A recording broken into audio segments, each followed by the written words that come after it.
Let's talk about how we acquire knowledge, how we learn. Unfortunately, guys, there are no quick fixes for learning. Learning's not magic. There's no shortcuts. Human beings are born to learn.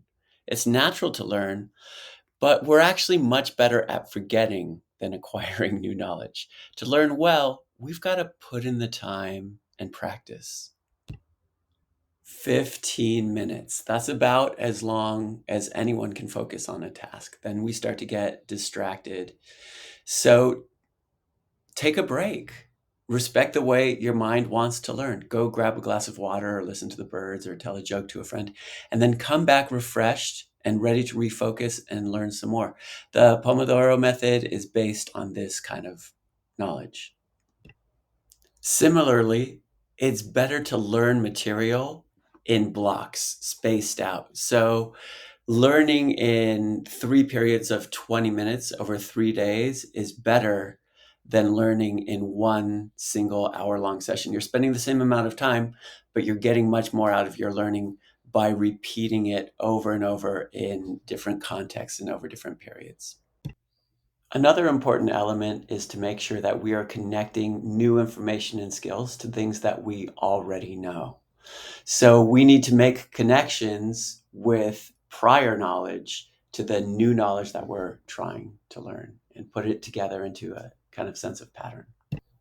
A popular there used to be this learning styles in which we had visual learners and auditory learners, and this has largely been debunked. We basically all learn in the same way. And having multiple inputs is good for all of us. So, for example, I like to listen to recordings of books while I read and annotate.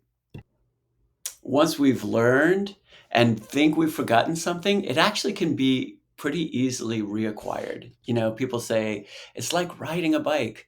Yeah, yeah, that knowledge is still in there. So we just have to reactivate it and we'll learn it again much more quickly. This is great news for our heritage speakers out there.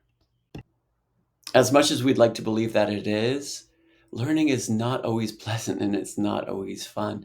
Sometimes students can get overwhelmed and teachers can get overwhelmed too. So this can sometimes come out in unhealthy ways. So we need to learn the skills to cope with the stress of the learning process. Our mind by default tends to push things into short-term memory, which is not really learning. So we want to move things into long-term memory. And in order to do this, we can follow the crime scene. So chunking, rehearsal, imagery, mnemonics, elaboration. This really helps us to assimilate and to learn the information rather than just processing it temporarily. So for me as a teacher, understanding how students learn helps me to ensure that I'm delivering material in ways that maximize the likelihood that that information is absorbed and acquired and held long term and used in students' lives. By chunking, by spacing things out, by taking into account how mentally and emotionally taxing learning is, I can help my students to learn the material and feel satisfaction and pride in their work.